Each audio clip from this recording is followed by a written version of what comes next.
can tell you. I mean, that was the question I was going to ask you. Yeah, no, and I tried to shift a couple of them friends. I was going to say you snapped up, hung around outside the Westfield, and made a couple of quid for myself. I wish.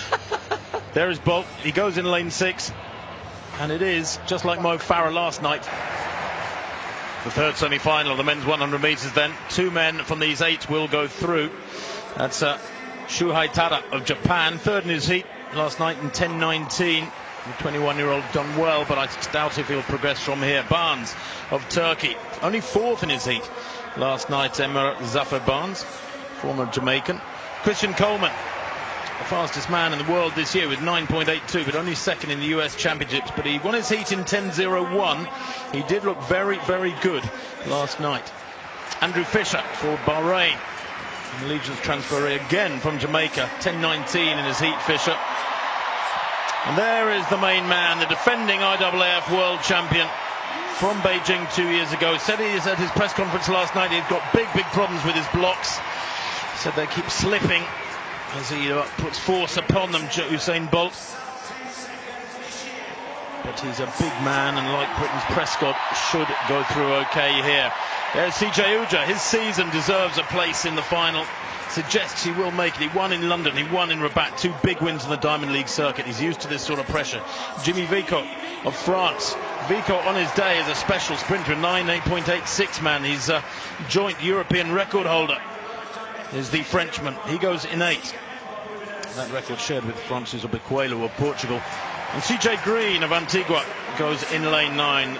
Went out in his heats of the World Youth a few years back, but he's certainly moved on now. A semi-finalist at the Olympic Games here in London 5 years back.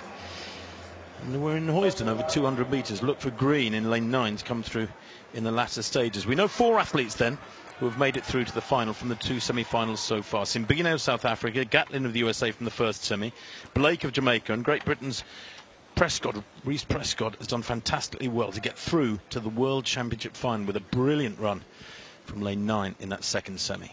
So this third and final semi-final then. Tada of Japan, Barnes of Turkey, the USA's Coleman in 4, Fisher of Bahrain in 5, Bolt goes in 6. Can't miss him in the yellow strip, can you? CJ Uja beside him in 7, Vico in 8, Green nearest the camera in 9.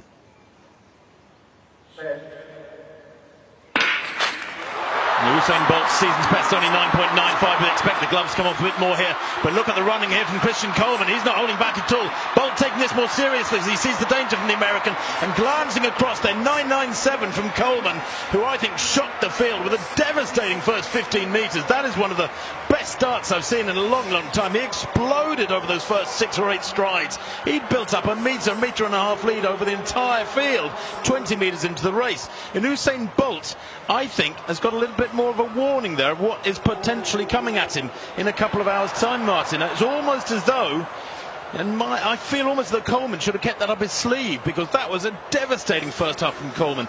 Bolt reacted to it after about 20 metres, chased him down, and I think could have chased him down further, and certainly come the final will be far, far more aware of that ability that Coleman has to really come out of the blocks and shock everyone. I think that might have been a bit of an error from Coleman, even though he won that semi-final, because we've just seen more of Coleman there than at any other time this season.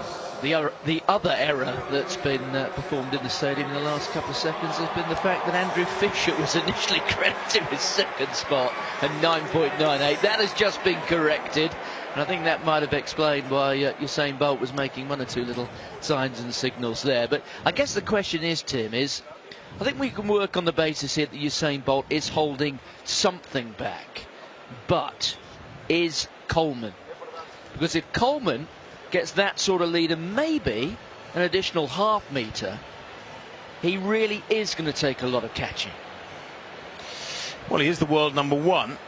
And Bolt, I think, started really working between about 20 and 60 metres in that race. And he closed down a good chunk of the lead that Coleman had built over the first 20-25. So I think Usain will come to the final forewarned now, much better armed to match the American as they cheekily glance across at each other. Coleman 9.97, Bolt 9.98.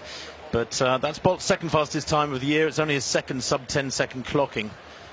And he's still hungry for it, isn't he, Bolt? And I think that might make him a little bit more hungry, that somebody has deigned to threaten his dominance. Yes, and I think it's particularly significant that it's an American sprinter. I think he can perhaps handle to a degree threats from Johan Blake. They do tend to see rather a lot of one another at home. But Coleman, a slightly less familiar rival, but this might just have sharpened his competitive mettle. Well, Jimmy Vico is one of the fastest losers, can tell you that, as is Su Bingtian of China. 10.09 for Vico, 10.10 for Su of China. They are the two fastest losers who go through, joining Coleman, Bolt, Blake, Prescott, Simbina and Gat.